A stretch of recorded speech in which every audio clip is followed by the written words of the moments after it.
Racing just is started with Pretty Bull. Break quickly at the start. Moving up now at the outside. Zerbay in the middle portion. Barefoot contest. Lovable Frances Delgado comes next. Queen's King down on the inside. Now is Queen's King, or rather Queen's Quest. And going along for the first turn, we have Zerbay by our length and a half. Barefoot contest in second. Delgado is on the outside. And next online now is Lovable Princess, Queen's Quest. Now moving up to take fifth. Next online is Pretty Bull alongside Lord of the Sun, Queen's King. Then next online is Ed Chage, Manila Magic.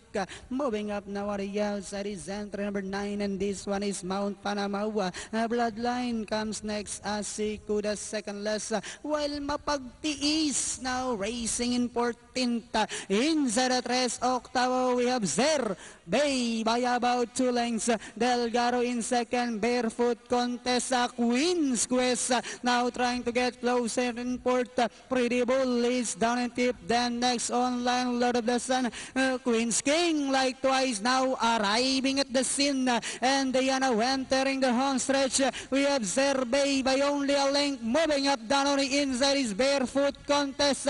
Delgado, Queen's Quest with about 100 meters of the race. We have Barefoot Contessa. Zerbay is on the outside, but it's still Barefoot Contessa, followed by Zerbay, and finally it's Barefoot Contessa. Zerbay, then comes Queen's Quest, Delgado, Queen's King, and Manila Magic for your Super 6.